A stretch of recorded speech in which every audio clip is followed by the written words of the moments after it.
Review code provided by Sony. Hashtag Sony partnership. Everybody loves Spider-Man. Since the character's debut in 1962, he has become a staple of our pop culture landscape, with countless comics, cartoons, and even 3 separate film franchises to his name. But our friendly neighborhood Spider-Man hasn't stopped there, with a steady stream of Spidey video games getting released ever since Spider-Man for the Atari way back in 1982. And while each successive game has gotten closer and closer to capturing the feeling of being Spider-Man, the announcement of Insomniac's new game starring everyone's favorite wall crawler looked like they'd accomplished the most spectacular effort yet. But with the great power of modern technology and plenty of hype comes the great responsibility of not letting down Spidey fans worldwide. We'll find out if they did whatever a spider can when I complete Marvel's Spider-Man. Hey everyone, and welcome back to another brand new episode of The Completionist. Guys, I'm so excited today to finally take a look at Insomniac's new game, Spider-Man. I'm so hyped on it. I've been wanting to play a game where you become Spider-Man for so long in the true, good, and natural way, so much so that today I wanted to try and become Spider-Man. So I captured some spiders, one specifically, and I put it in a toxic waste container, and I tried getting it to bite me.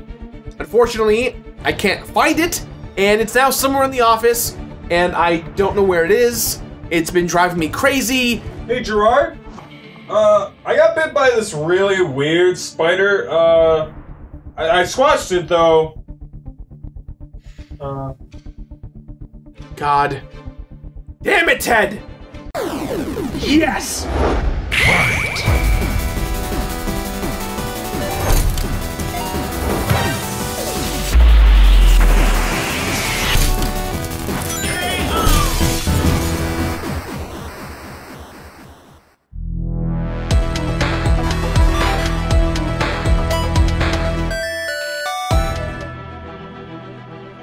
With literally dozens of previous video game attempts at capturing that Spider-Man feeling, any new Spidey game has to do one of two things: attempt something totally new, or be the most Spider-Man game that ever Spider-Man'd, man. So while some of those previous games are actually really fun, plenty of them have swung their way right past the cultural consciousness, failing to make an impact in a sea of endless Spider-Man merch. Which is why it's so notable that when the game was announced at E3 2016, everyone immediately sat up and paid attention. It helps that Insomniac Games was at the helm, and using a modified version of the engine from their previous fast-paced action game Sunset Overdrive, but mostly it was immediately clear that everyone behind this game freaking loves Spider-Man. Like, loves him so much, they've never once forgotten to put the hyphen in his name. Can never forget that hyphen. Don't forget the hyphen between Spider and Man. It helps that it was announced right away that the game wouldn't be attached to any particular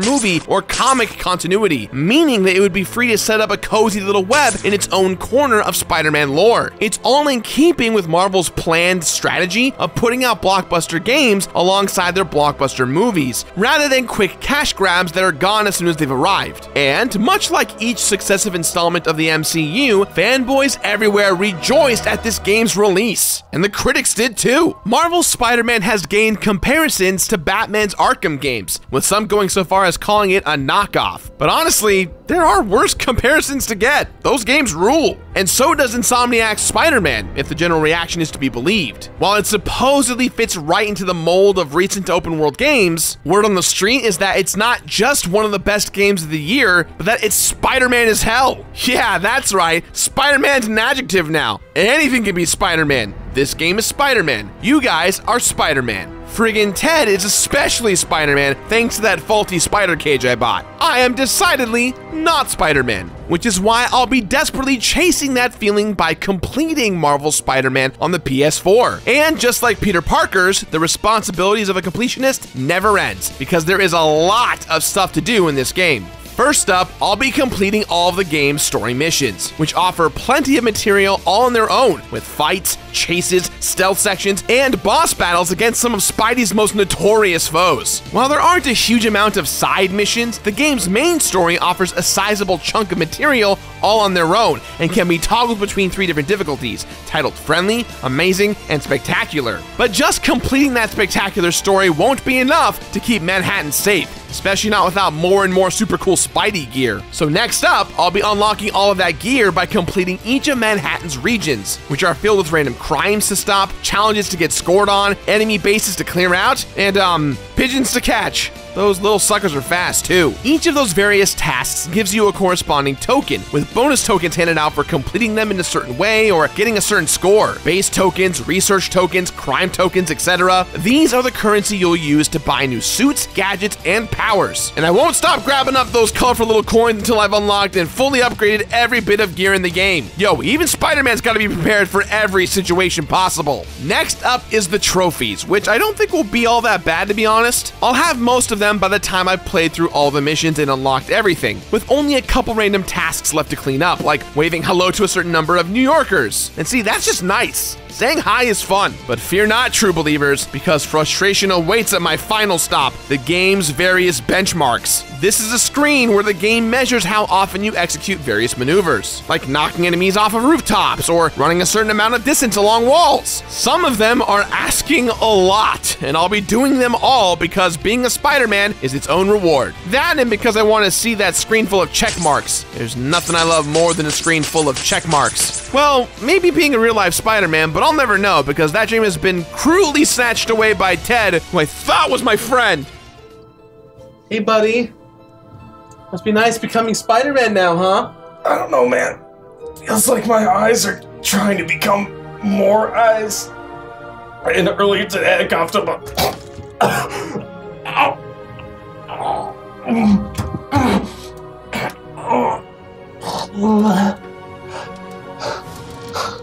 This is coming out of everywhere! You lucky motherfucker.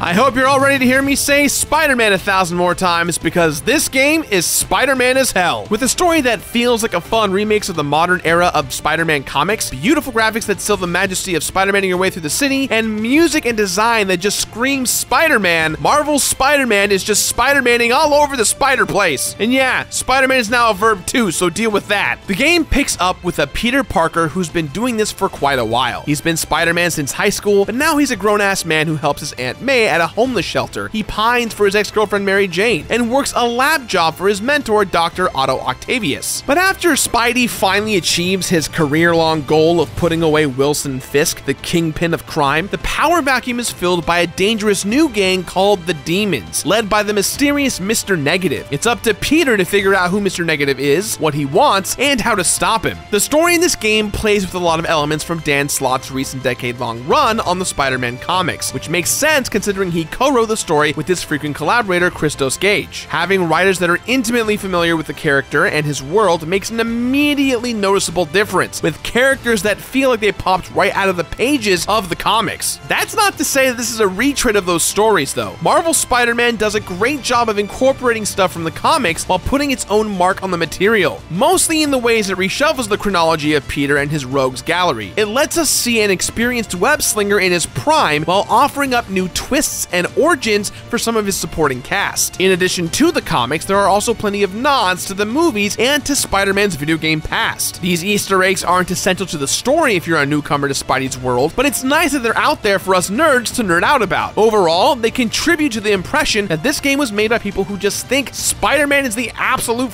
best, and they're not wrong. This is also clear in the game's tone, which is very reverent to classic Spidey stories. Peter lets his signature quips fly freely in battle, and there's even a power that lets you utilize those quips to your advantage. Little touches like this show that Insomniac just inherently gets Spider-Man's sense of humor, but they also understand that the shenanigans need to be balanced out with some goddamn pathos. Spider-Man's life may look super fun when he's swinging through the city, but being Spider-Man has never been easy, and this game knows that. The struggle struggle of balancing a career as Spider-Man with a life as Peter Parker is a key element of the game, and the emotional fallout of that struggle is felt throughout. And towards the end of the game, I even started to tear up a bit, which might be because I'm particularly invested in these characters, or might just be because I'm thinking about how I'm sad that I'll never get to experience those emotional highs and lows of being a real-life Spider-Man. The cutscenes in Marvel's Spider-Man also go a long way in creating that feeling of investment towards Spider-Man and his various pals. They're as rad-looking as anything else in the game and never feel like an intrusion. Instead, it's like you've been dropped into the middle of a dope new Spider-Man movie for a few minutes at a time. The characters in these scenes all look great with expressive mocap performances and smooth animation. Sometimes some of the faces look slightly off, but never to the point that you're taken out of the story because you're worried that Mary Jane's cheeks are about to like jump off her face or something. It's also super cool seeing versions of these characters that draw inspiration from their past history but aren't directly modeled after the comic or movie versions. The members of the Sinister Six especially have some super cool new suit designs, and all of the many unlockable Spider-Man suits look great in action. I was especially impressed by the 2D comic book suit, which really pops against the more photorealistic backgrounds. While the design of all of those new and classic Spider-Man characters is wildly impressive, the same can't quite be said for the endless waves of goons you'll be facing throughout the game. Those enemies are mostly variations on a few classic types, which isn't a big deal, but a game this vibrant and cool deserves some badass enemies to match. In fact, a huge percentage of the game is shockingly street level, with a lot of thugs and goons, and a bare minimum of costume supervillains in the game's first 2/3. Despite that though,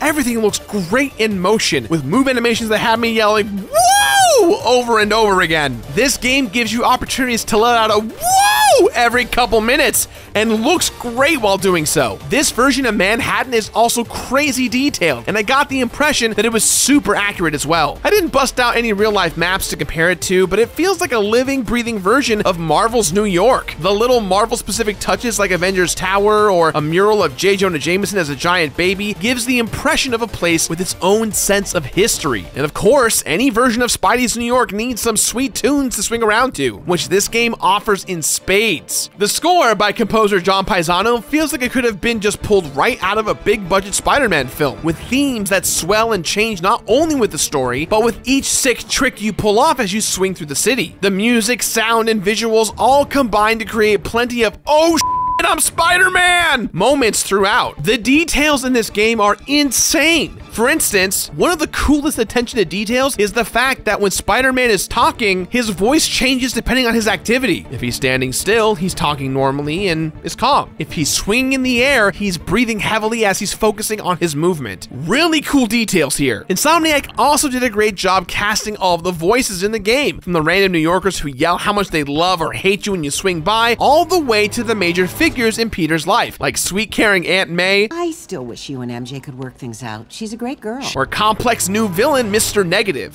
My parents died because of me. Because of what Osborn did to me! I thought the particular standouts were Yuri Lowenthal, who 100% captures the spirit of Peter Parker, William Sawyers as an Otto Octavius teetering on the edge of disaster, and Darren DePaul doing his absolute best J.K. Simmons impression as J. Jonah Jameson, who's reimagined here as an unhinged right-wing radio host, which, you know, kinda sounds right. Stay tuned to the only voice you can trust in these dire times. Mine. It's a really fun take on the character, and his show can be turned off in case you don't feel like hearing him call you a menace while you swing around. All of the other sound you get when you swing is also great and makes New York feel truly alive. You're always getting snippets of voices and sounds like calls for help or phone calls from friends and family, and it makes Peter's life feel like the stressful mess that it is. And the interface never gets in the way of that feeling. All of the maps and menus are super clear, so you can distribute your skill points quickly and get back to the business of doing whatever a frickin' spider frickin' can. The same goes for the game's performance, honestly, with no real game-breaking glitches that I encountered. In fact, everything about the design and story in this game contributes to making the core experience as smooth as possible. And what's that core experience? Becoming as much like Spider-Man as possible, which basically means feeling as cool as it's possible to feel by playing a video game. If only I could get that experience in the real world, like Ted's getting to. Oh man, look at that Spidey baby out there, eating all them bugs and sucking their juices. Oh, he's so cool.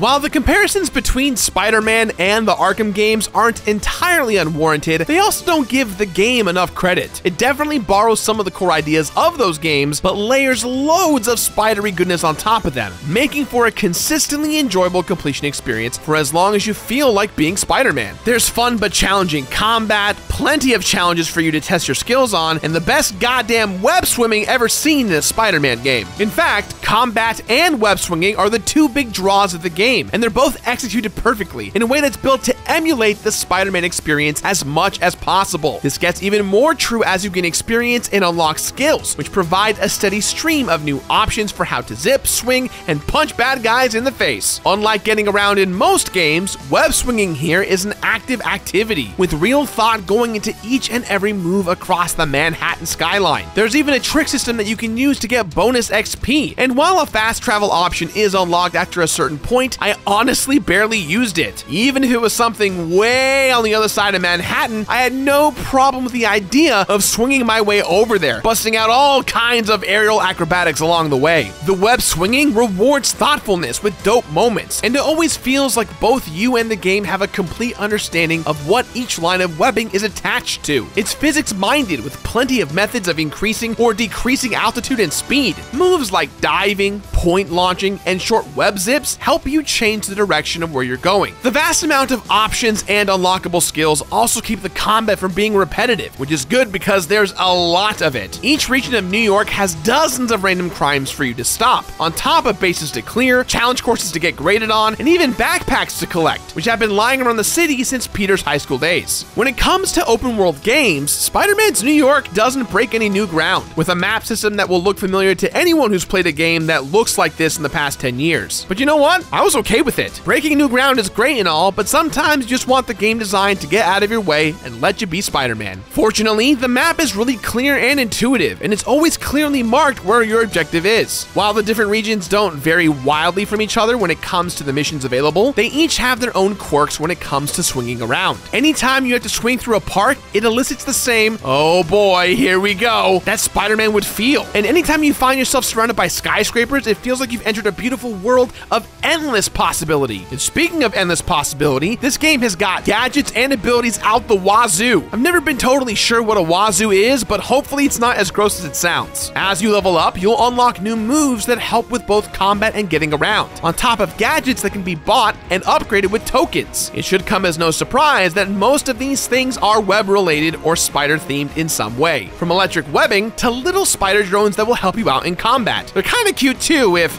robotic spiders are your thing. Apart from that, your webs let you do all sorts of super spidery stuff, like swinging enemies into other enemies, pulling them up into the air, or grabbing guns out of their hands and then using those same guns to smack them right in their stupid criminal faces. While there are lots of moves and abilities at your fingertips, the controls do a good job of keeping it from being overwhelming. I definitely had my favorites, like the impact webbing that sends dudes flying, but every move has situations it's useful for, which lets you Spider-Man the way you want to Spider-Man. And if you need, for some reason, a break from Spider-Man, the game also has segments that let you play as members of his supporting cast, usually for stealth sections. These bits are well done, but it is always a relief when you go back to doing spider stuff. I was also surprised how infrequently I found myself wrestling with the camera, which would do something wacky every now and then, but mostly tracks your actions in a clear and cinematic way. I didn't have to spend a bunch of time babysitting the camera though, and every now and then it would do a cool little tilt while I swung around the corner. That'll do, camera.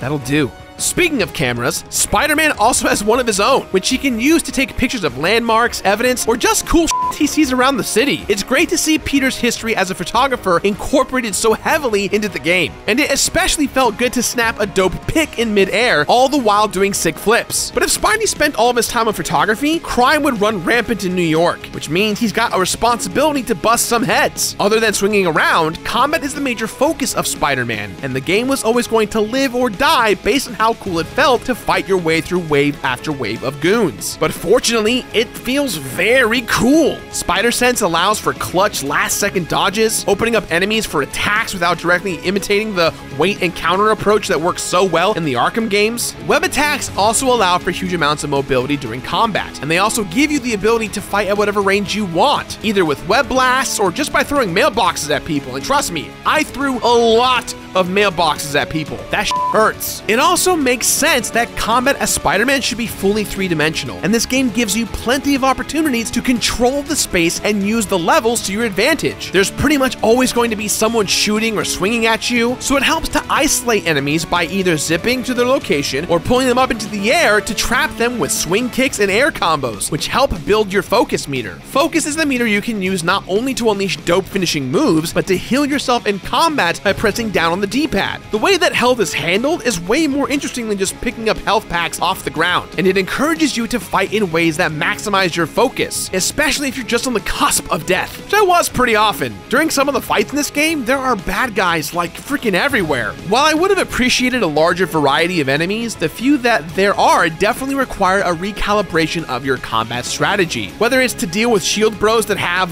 shields or brutes that are too heavy to knock into the air. The enemy variety improves a bit as you approach the end game though, and they're usually swarming you in such large numbers that your focus is always on what cool Spider-Man moves you can do to stay alive. The bosses are a bit more varied, but it's hard to shake the feeling that this particular combat system is just better suited to fighting waves of disposable enemies than it is for boss fights. It's fun to go up against members of Spidey's rogues gallery though, and there's an airborne fight late into the game against multiple classic Spidey villains that is fun and hectic. But Peter's life isn't just punching animal-themed criminals in the jaw. He's also got a job at an actual laboratory. And yeah, it's neat that the game tries to incorporate Pete's science expertise into the game. This mostly applies to a couple of simple minigame puzzles that can be played for research tokens at Octavius' lab, but they also pop up a few times throughout the main story. They can even be turned off in the story missions though, if you think that the science is strictly for nerds. They're painless enough to be worth doing for these tokens though, which is true of pretty much everything you've got to do to earn those sweet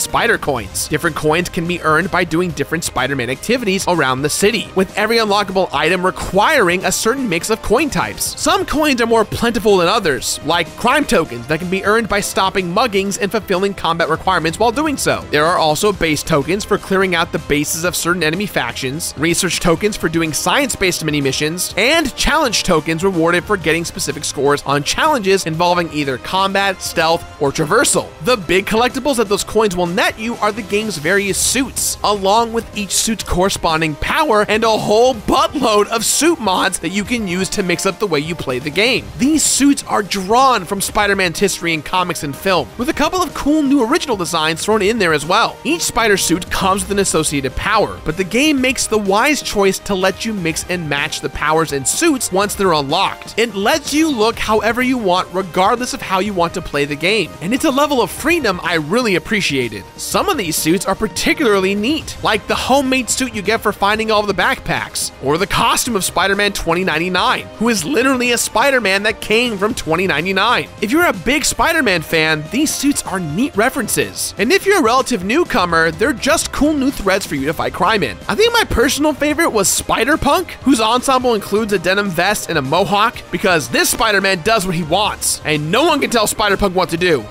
Except Aunt May. You should always listen to Aunt May.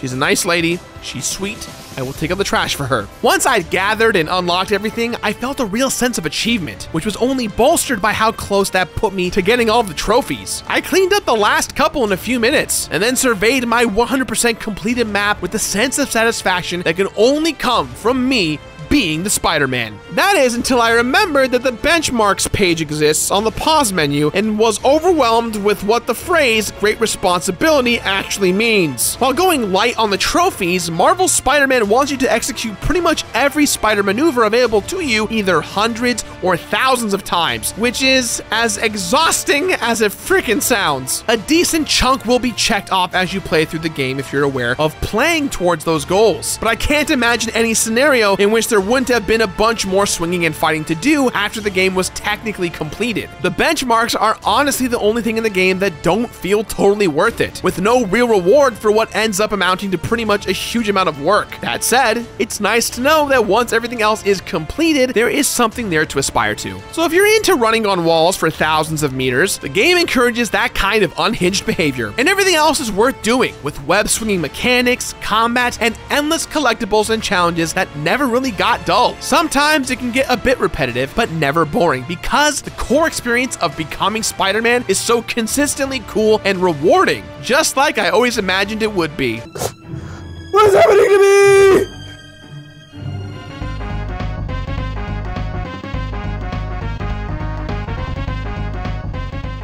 outside of the practical gadgets and upgrades that you can use in battle, Spider-Man's big unlockable is its selection of super slick spider suits. While most of these are purchased with coins earned through gameplay, some are rewarded for completing a certain task, like gathering all the backpacks or finding all the secret photo ops. Those non-purchased suits don't come with any associated powers, but they are a nice reward for doing the stuff that doesn't net you any coins. Apart from those extra suits, the game doesn't offer any 100% bonuses, but you won't have unlocked and upgraded everything until close to that point anyway, and you do get a trophy for getting everything done in all of the zones in Manhattan. Speaking of getting everything done, there's definitely a lot to get done in this game, and it'll eat up a decent chunk of time, especially if you want to get all those damn benchmarks. Along with a couple of particularly tough challenges though, those were the only times that I started to feel any strain, with my first 40 hours or so of gameplay just breezing on by. Being Spider-Man just never gets old, or at least it hasn't yet, and I can see myself firing this game up just to swing around sometimes, even though I'm now done with everything. I'm also looking forward to diving back in with the new DLC, which will be releasing new episodes throughout the fall. With great power comes great responsibility, and with a great game comes great painless completion experiences. While I completed Marvel's Spider-Man 2018, there were 12 deaths, 28 crazy cool spider suits unlocked, 51 trophies earned, 48 hours of total playtime, and 0 hours spent being Spider-Man in real life because the universe is cruel and unfair and we all can't have Ted's incredible luck. But I do feel lucky to have gotten the Spider-Man experience provided by this game, which fulfills the promise of what a modern Spider-Man game could and should be. That alone makes it worth completing to its fullest, with the possible exception of the benchmarks, which definitely don't feel as essential. If you want to use them as an excuse to keep Spider-Maning around, then that's great, but I'd hardly call them a key part of the completion experience. Outside of that though, it's worth doing literally all the things that a spider can, which turns out to be a lot. So there you have it. I had a blast with Insomniac's new Spider-Man game, which is everything a Spider-Man fan could want. With great combat, a huge world, and the best web-slinging mechanics ever in Spider-Man history.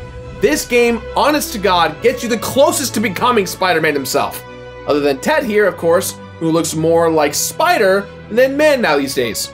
Gerard, please, just squish me. Put me out of my misery. No, Ted. I will not murder you until you bite me so I can become you! Never. I wouldn't wish this on my worst enemy. These games obviously have these combat benchmarks, and unfortunately it puts a damper as you're trying to complete this game. So, just like Ted here, with that in mind guys, I give this game my completionist rating of finish it.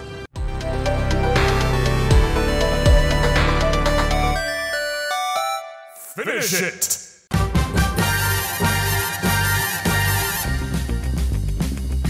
Spider Ted, desperately wishing he was dead. He was a man, but now he's not. He's wondering what God hath wrought. Oh no, here comes the Spider Ted.